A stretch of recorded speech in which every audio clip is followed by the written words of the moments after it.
ng anak Espiritu Santo, Panginoon, Lord. We pray, O Lord, by the blood of Jesus, Lord. Sisikin mo, Panginoon, O Lord. Cleanse our heart, O Lord.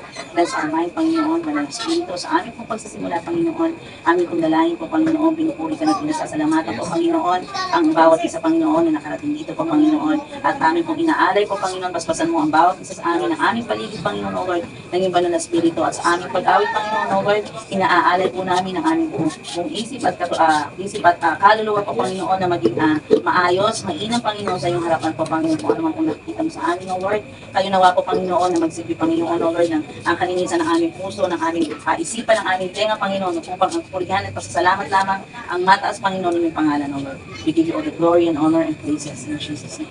Amen. Alam ka magbita?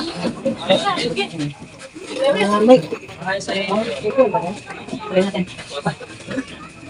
Hindi ko kaya. Di ba kayo siya dyan? Wala po eh.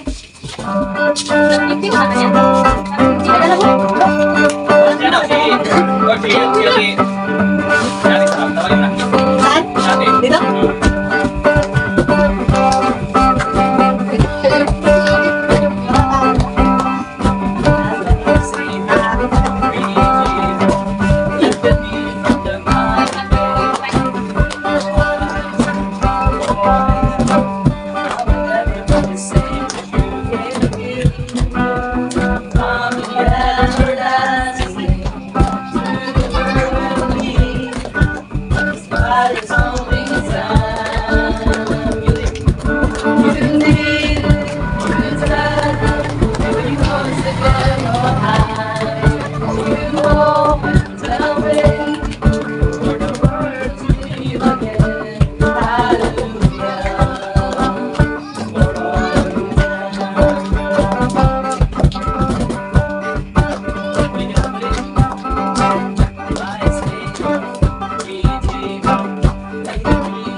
Hallelujah, hallelujah, hallelujah.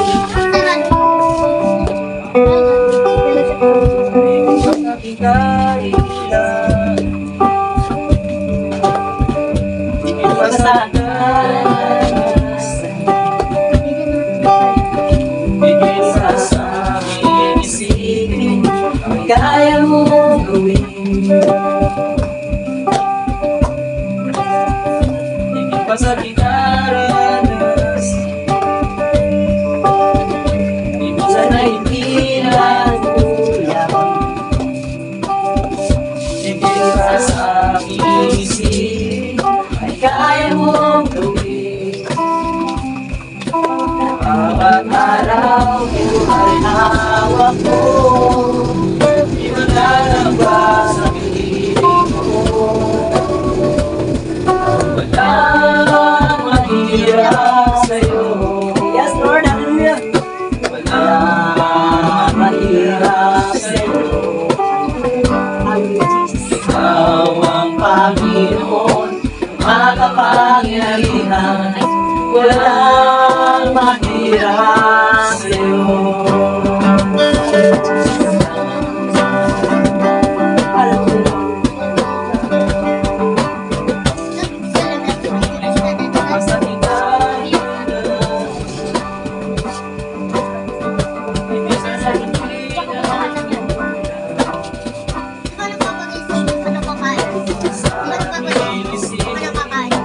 Kaya mo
Wala nang pagbalik sa'yo, walang katulad. Wala nang papatay sa'yo, ikaw ang Diyos kung paman. Maging ngayon at kailanman, sa habang panahon, wala kang katulad. Wala kang katulad, wala nang higit sa'yo, wala kang katulad. Wala nang makatay sa'yo, ikaw ang Diyos kung paman. Maging ngayon at kailanman, sa habang panahon, wala kang katulad. Sa habang panahon, sa habang panahon, sa habang panahon, wala kang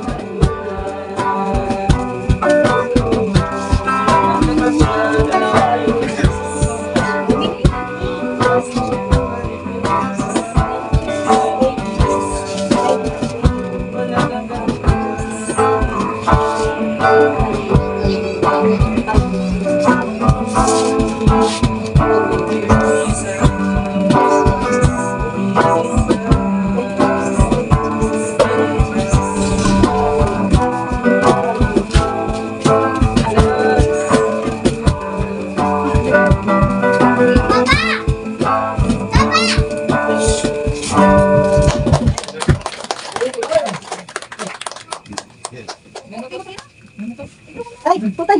No.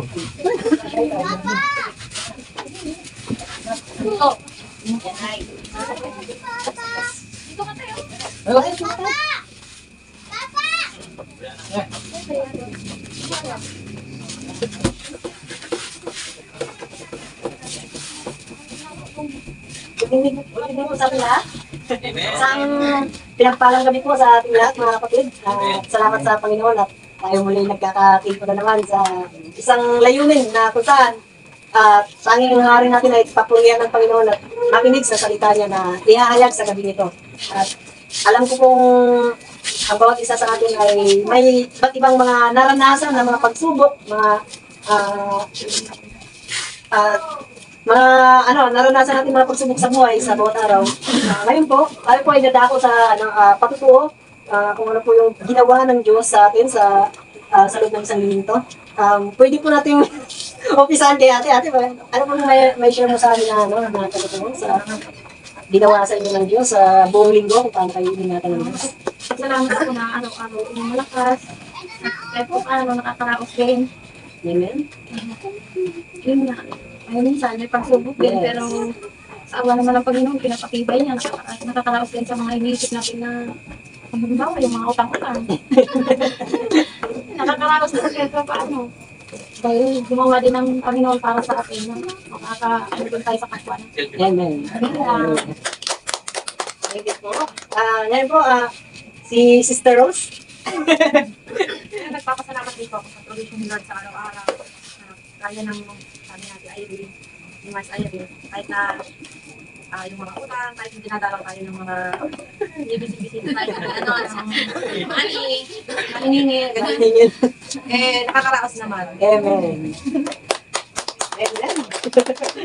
Siyempre, di na natin lalagpasan yung aking may bahay. Ngayon naman natin marinig yung testimony niya eh. Amen. Bumawi ka ngayon. Tumayo ka dito sa harapan. Oo, lakasan mo yun mo. Magandang gabi po sa lahat. Amen. Maraming salamat kasi nakatalo kayo sa ako din. Thank you Lord kasi nandito na ulit ako. Ang tagal ko rin hindi kayo nakasama. Sinamig ko rin kayo. Ano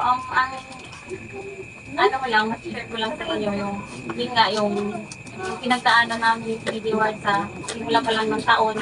Kasi, yun, sa mga hindi nakakaalam, matagal ko na po namin hiniling na magka-baby. Tapos, yun nga po, noong January, nagkaroon kami nag-usis ako, akala nga namin na matutuloy. Tapos, umabot po siya ng 2 months, pero yun nga po, hindi pa talaga siguro pinagkaloob ni Lord kasi nalaman kong Bye, Papa! Opo. So, yun nga po, kailangan kang tanggalin. Tapos, pati yung right ovary, right fallopian tube ko, natanggal din. Pero okay lang yan. Nung una, nung na-opera ako, parang nung umuwi ako sa bahay, parang hindi ko alam, dumaan ako sa ano na, yung pakiramdam na dumaan ka ng pagsusok. Tapos hindi ko alam kung patutuloy ka pa ba sa paglilingkod kay Lord o ayaw mo na. Kasi parang sa totoo lang parang nakaramdam ako ng tampo kasi sabi ko, Lord, bakit ganito? Sabi ko, ang tagal namin hinihintay pero binigay mo tapos parang ginawin mo na lang yung saglit lang. Pero pag-isip-isip ko nung katagalan, sabi ko, bakit ko si Lord na baka malalim na dahilan, bakit hindi niya ako binigay sa amin ngayon. Kaya ito ako muli, gusto kong magpatuloy muli sa paglilingkod kay Lord at sa pagkakataong ito gusto kong tumuloy na kahit na anong pagsubok ang pagdadaanan namin. Gusto kong bumawi na hindi katulad ng dati na urong sulong. Kaya maraming salamat po sa lahat.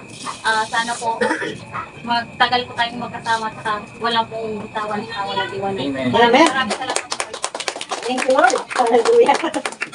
Amen. Siyempre, tuloy-tuloy na po natin si Tatay. Tay, may message po ba kayo sa amin? Gagawin lang ba yung ako? Sige tayo, sunod ko lang. Kaya mo, sige. Kaya mo, Ste. Salamat ako sa ginoo na halimbawa katulad ito kahit tayo mahirap. Amen. Ganyan, ang pagsubok talaga hindi Amen. ang lahat na pagsubok talaga sa tao. Ay kung wala kang pagsubok, walang tao. Sa akin naman, ang tao, halimbawa na sa mga paano, luta sa normal lang yan. Normal lang yan. Tapos, number one, ang tao na sa akin sa tao. Ay, halimbawa, tayo nagpakahirap, sila wala. Ay, wala tayo lahat. Wala tayo lahat. Puro lang maganda, puro lang mayo. Hindi balansi. Hindi balansi. Ay, ang ibig sabihin, dapat tayo magpakumbaba. Amen. Yung po no, sinabi ni natin Tatay, parang sinabi niya ganito, sa mundong ito, mayroong tao na madaling magalit, saka mayroong din tao na masama, di ba? Na yung mabuti. Kaya, kailangan talaga, ang punto talaga dito, yung mayroon tayong baon lagi na pasyensya. Sabi nga, love your enemy. Sabi kung may kaaway ka man, mas mahalin mo pa siya. Sabi nga ng Bible, di ba? Love your enemy. Kaya, yun ang lagi natin pinapractice. Kasi napakahirap mo kasi mahalin mo yung kaaway mo. Yun yung pinakamahirap. Pero bilang isang Kristiyano, kailangan mong talaga, i-practice. Hindi natin yung sabing agad-agad magagawa mo. Practice mo, lagi lang i-practice para matutunan mo katagalan na mahalin ang iyong kapwa. Yun po. Sige po, si nanay po, may share po kayo, Nay? Amen. Si Wanted. No, exception daw eh. Kahit kunti lang naman. Oo. Ang lalaki natin. Kayo lang ha. Nagpapasalamat ako sa Panginoon dahil malaki kami. Yung biyaya ng Panginoon na napakatotoo na napakahirap ng buhay, pero yung biyaya na nakukuha natin sa araw-araw na lagi niya, natutuwa pala ako, may pinasasalamatan ako sa Panginoon kasi nakita ko yung vicinity map ng Telebastagan. Ay nagpapasalamat ako sa Panginoon dahil patuloy na inaalay. Tapos yung mga streets natin dyan, magiging Bible. Yung amin nga sabi ko, ay naku, Pastor, ang ganda-ganda naman yung linya namin, street namin.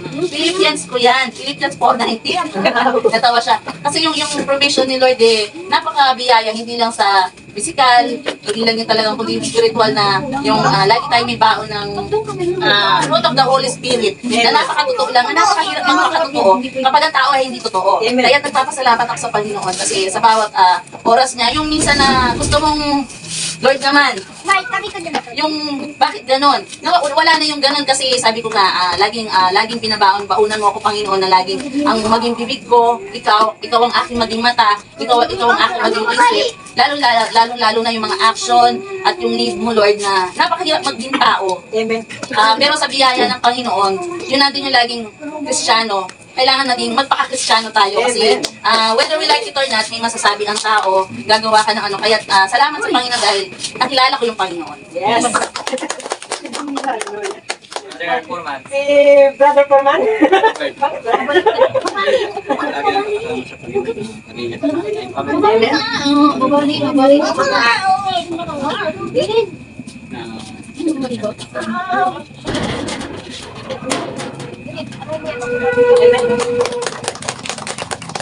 Siyempre, ang ating kaibigan. Brother Dennis, ha? Ano ba isa?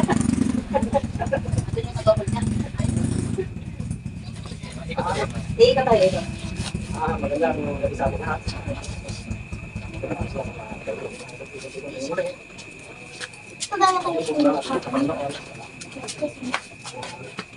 Sa bawat araw, kami kong ginagawa sa natin pupunta.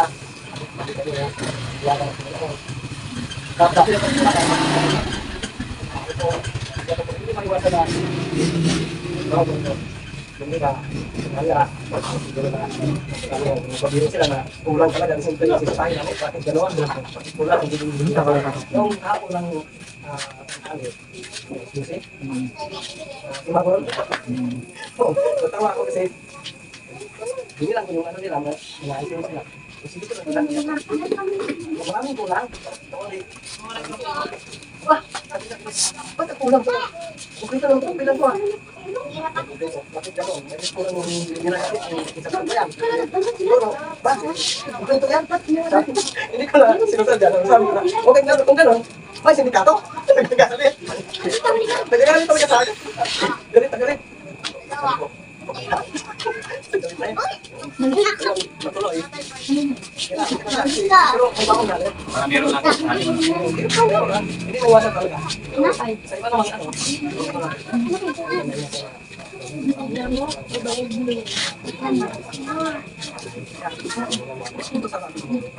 Kaso, unangin ako. Sabi na ako.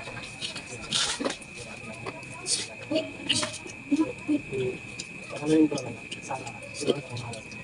Yan lang po. Ako, thankful ako kay Lord. Kasi, nung April ko, birthday ko, malusog ako. Malusog yung aking asawa, ng mga anak. Yung aking sambahayan ay maayos at ligtas. Nakarenew ako ng lisensya.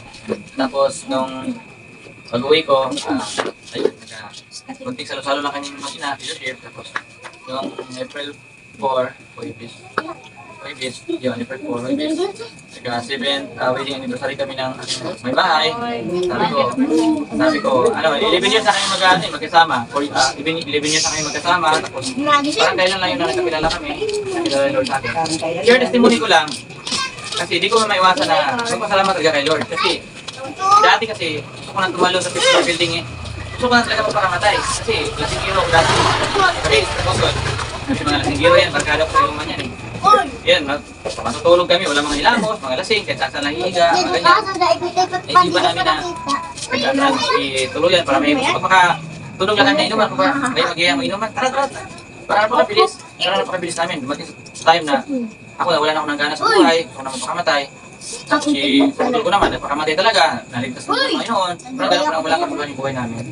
Pero naisip ko, lumipas yung panahon pala, mayroon palang magandang plano si Lord talaga eh. Sabi ko, biruin mo, nakakilala pa ako sa Kristo. Nagkaroon pa ako ng pamilya, nagkaroon pa ako ng asawa na hindi ako pinabayaan, mga anak. Nagkaroon pa ako ng 3 anak. Pero hindi lang naman 3 yung pangarap namin, 12 eh. Dami pa pala eh. Nawalan lang ng trabaho kaya tumigil kami. Ayun, sabi ko, hallelujah. Napakabuti ng Panginoon kasi yung pinaranas niya na ganito, nakapag-preach ako, nakapag-silipi ako, nakapag-ministry ako, nakilala ko sa pastor.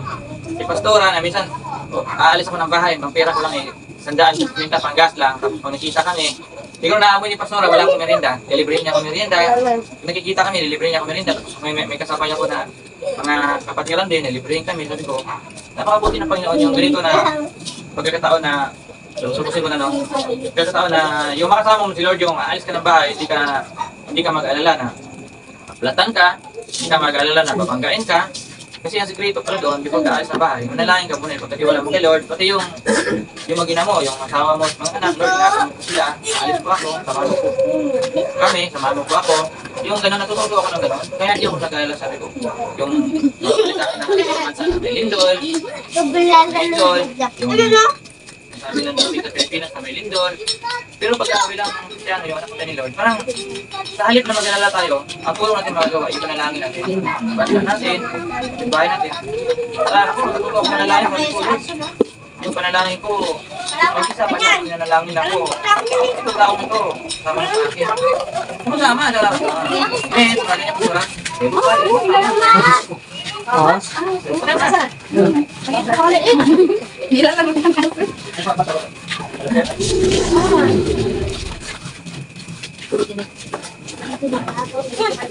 Ako, bulag. Ako, bulag. Nakuha na yung redo na yun. Hindi, apakan sa 20. Ayun, kaya. Kaya lang yun. Balik pa lang. Siguro kasama lang. Ayun pa lang. Kaya sabi ko, napakabuti ng Panginoon. Walang mayroon. Walang mayroon talaga. Nanalangin ako na Lord. Yung kabahayan ko, makakilala sa'yo. Nakakilala kay Lord sa bahay. Para natin, wala mayroon talaga. Kaya natutuwa ako kumutuwala kay Lord talaga. Yun po. Ikaw na muna. Tumuli na ako. Ay, fine. Salamat sa mabilis nga tanggap sa election. Hindi tayo maiwasan yung kalaban. Hindi naman nakatulad naman sa Jantit na tumating na mula ako nakakatawasak ng buhay. Nandun talaga yung kalaban na maligid talaga eh. Natutukan talaga yung ritmo sa mga pantaya. So, batak ito pala ng pagkabaon. Kaya natin kahati lang. And then, sabi nga, sila na, magdali ka ng isang manalo. Hindi ko na nagkanin na sa manalo. Sabi nga, nakasulat na sa Biblia na pagkamasok ka na paligid sa magkanin sa away mo. Akin ako iganti. Bigyan mo na sa akin. Kaya kahit may nagkasagutan ako, manatag ako. Kasi hindi ko ka na hindi ko ano yung siya ko ng sabi eh. Pinigay ko sa Panginoon kasi siya lang bahala doon eh. Sabi nga, Lord ko bahala sa mga under sa mga tablet ko na hindi ko napitin ko. I will surrender all. Surrender ko lahat. Kasi kahit ilihin mo pa yun, magbundag din naman yun. Kasi sabi ko na walang lihim mo yun. Kaya sabi ko, surrender ko lahat yun sa iyo, Panginoon. Kasi ikaw lang nabigay ng life. Sabi ko. Kaya nandun sa mga sa other verses sa Bible na alahanin natin palagi yung Panginoon habang may lakas pa tayo. Yung positive na tayo pa natin. Hindi natin nahayaan na yung Panginoon na sa katayan malalang na wala na nakarating sa alam ngayon kasi binigay ng pagkakataon para at siya. And then, kailangan pagsigilin natin yung Panginoon. Ako naman po, ako po ay sobrang nagpapasalamat. Una-una kay Lord. At dahil hanggang ngayon, ang ating fellowship ay tuloy-tuloy pa rin. At siyempre, pangalawa sa ating napakagandang pastora na hindi tayo sinutuan. Isipin niyo po, yung tao on and off, pero si pastora, tuloy-tuloy. Hindi siya napagod para mag-share sa atin. Para sa akin kasi, napakahalaga ang ganitong fellowship. Ito na, lagi tayo pinipigilan ng mga trabaho, mga sitwasyon. Pero sabi niya, tuloy-tuloy lang po. Kahit na, halimbawa, di ka makating ngayon, pupumawin ka sa sunod kasi mahirap kung tuloy-tuloy ka rin nga di ka na atin. Kasi yung atake ng kaaway, tuloy-tuloy eh. Di ka na makasurvive, baka malugmo ka na sa ano. Simple na pangatlo ang pinapasalamatan ko, yung host ng si Brother Dong, kung saan halos tuloy-tuloy din po tayo nandito sa niya, sa tahanan niya, pati ka na Ate Billy, minsan nandun tayo. Parang doon umiikot yung fellowship dito eh. Yung natin. Pero yun nga ay kalooban ng Lord. Kung saan tayo dalhin ng Lord, yun po ay kalooban niya. At napaka-swerte po natin na binigyan tayo ng pagkakataon na magkaroon ng ganitong fellowship at magkaroon ng pastora na siyang gagabay sa atin.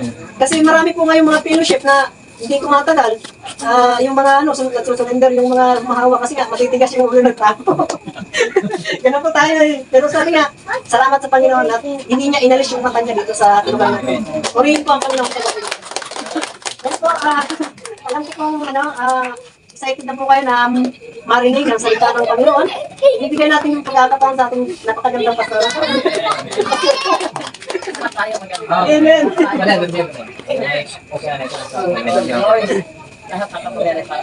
Amen. Ako rin, papasalamat ako na sinagkakarawan ko. Sagantified na po ako. Amen. Patuloy pa rin pinapalakan ng Panginoon. At kahit minsan, yung isang gabi ba yun? Isang gabi. Nakaranas ako yung parang tinatawag natin. parang init.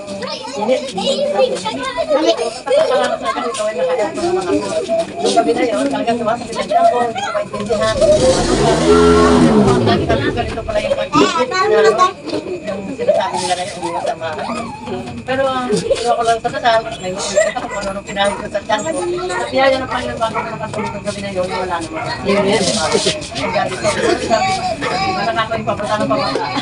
Marami nang nararamdaman sa katawan. Okay.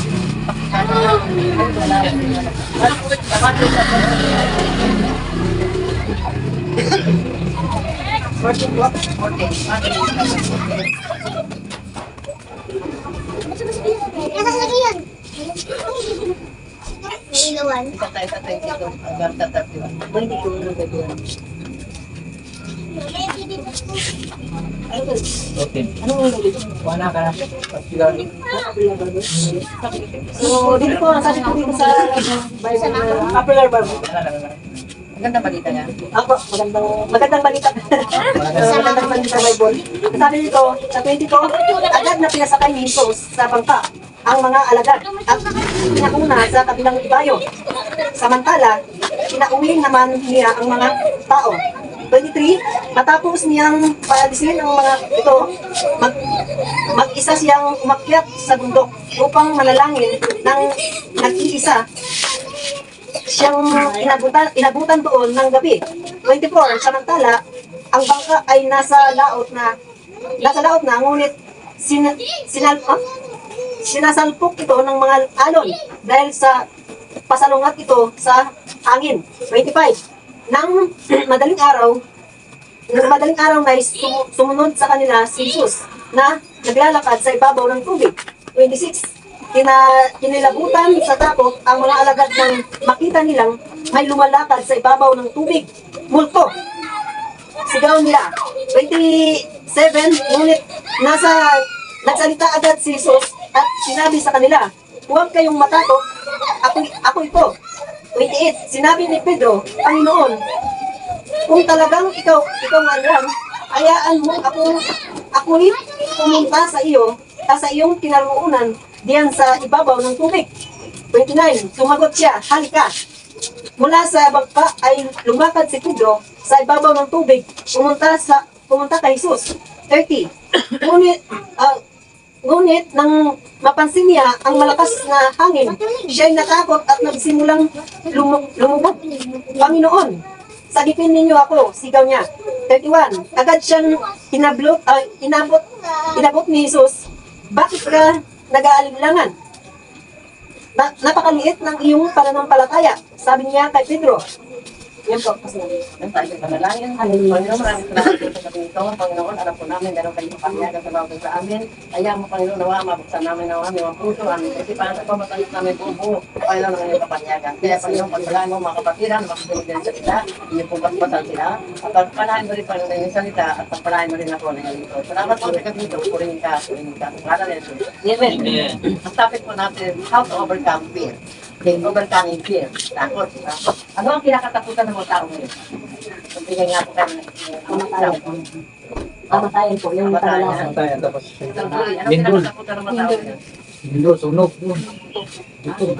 Magulog to. Dapat ano pa? Ibaan. Ha? Tigmaan.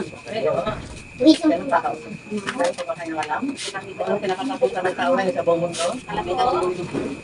Kalamida daw po, Pastora. Kalamidad, okay. Maraming, kumbaga sa ano, maraming kinakatakutan ng tao, no? Sa panahon ngayon. Lalo na po ngayon, dahil marami tayong nababalitaan, di ba? Na nakakapagyali sa akin. Ang sa akin po kasi, pag ako nagpapadala ng mga sense, sabi ko hindi naman ako nananakot, pero mabuti aware sila para may pag-trade ko doon. Now, sa Biblia, may sinasabi na 365 times. Sabi nga, na binabagit ang do not be afraid. Okay, 365 po yan. From the Old Testament hanggang sa New Testament, 365 po ang pangako ng Panginoon. Yan po yung sinasabi yan. Huwag kayong matapos. So, ano po tayo sa mga diba? Sabi nito sa pinaka-3 verse natin sa 30 and 31, sabi sa English, but when he saw the wind, hinakit sa ron niya. Si Pedro, yung hangin, sabi niya, wala kasi grupo, he was afraid and beginning to sink. Natakot siya sa Pedro na kaya at umiyak umiyak siya. Naku ha, alaga ng Panginoon ito. Umiyak siya, sabi niya, Lord, save me. Jesus, sabi niya. Panginoon Jesus, iligtas mo ako, tulungan mo ako.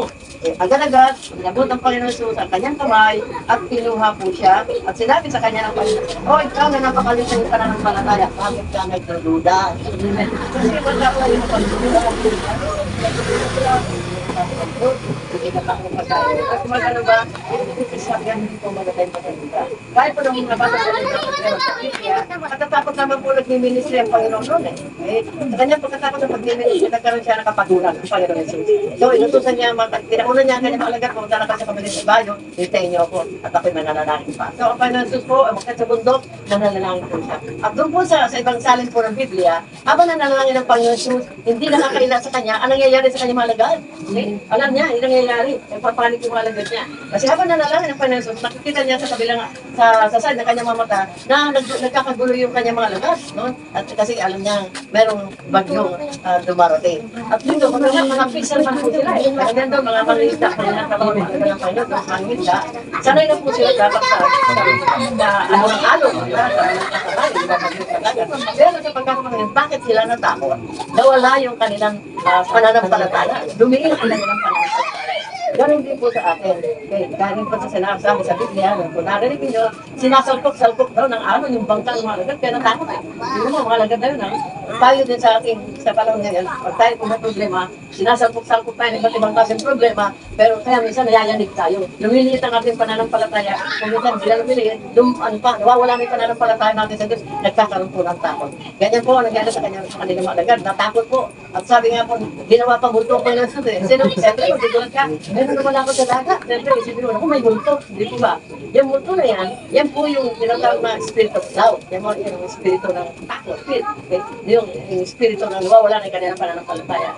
Sabi nga, Panginoon Jesus, sabi ni Pedro ba yun? Opo, Pedro. Sabi ni Pedro, Panginoon Jesus, kung kayo po yan, sabi niya, paparela ko sa iyo. Sabi naman ng Panginoon, ang Panginoon kasi hindi tumatanggi. Kung sinabi mo gusto mo sumunod kayo, Panginoon, sumunod ka sa akin. So, madaling salita po, ito po si Pedro ay sumunod na Panginoon. So, una po, nakakalakad din siya sa tubig. Kasi nakatutok ang kanyang paningin sa ating Panginoon. Pero, nung narinig niya, ang alon, ang hangin, tapos yung bangka nila siguro, gumigewang-gewang na, nautopo ko siya, inalis niya yung paningin niya, sabi niya sa ating Panginoon Jesus, at tinignan niya yung sa paligid niya, nung nangyayari, lulubog niya yata kami, mamamatay na yata kami, sabi niya. Pero, kaya, alam niya po, ang napakalaga po nito, nakita po nito. Yung, huwag niyo ialis ang focus sa Panginoon Jesus.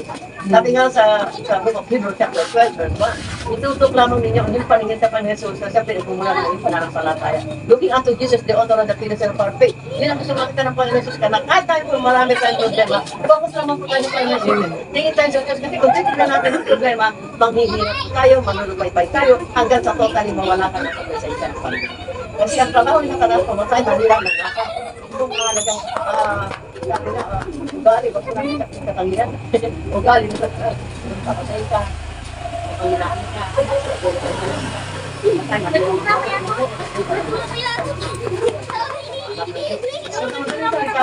Nung po, ano ng Panginoon, sabi ko kanina, nakakalakad po siya sa dagat. Kasi nakapokus sa Panginoon. Tapos, pero, siya po, bumalik sa problema sa paligid niya. Unti po siya noon. Okay. Yan po, tayo po nakapokus sa problema natin. Hindi mo napansin, unti-unti ka nang manghihina hanggang sa ikaw ay malupay-pay na at mawala ka na sa presensya ng Panginoon. Kaya napakalam, isa pong magandang lesson dito, sabi nga, huwag kang tututok sa problema. Okay. Now, tandaan po natin, na may sinasabi ng Panginoon dito sa kanyang banal na kasulatan, na sabi niya, kapag tayo po ay tumutok sa problema, sabi ko nga, yung mga plano mo sa buhay, lahat ng yan, mawawasak at kasira. Kaya nga, kasi ang gawa ni Satanas bigyan ka na maraming problema para mawala ka ng presensya ng Panginoon, parang hindi mo na siya mahalin pa. Kaya nung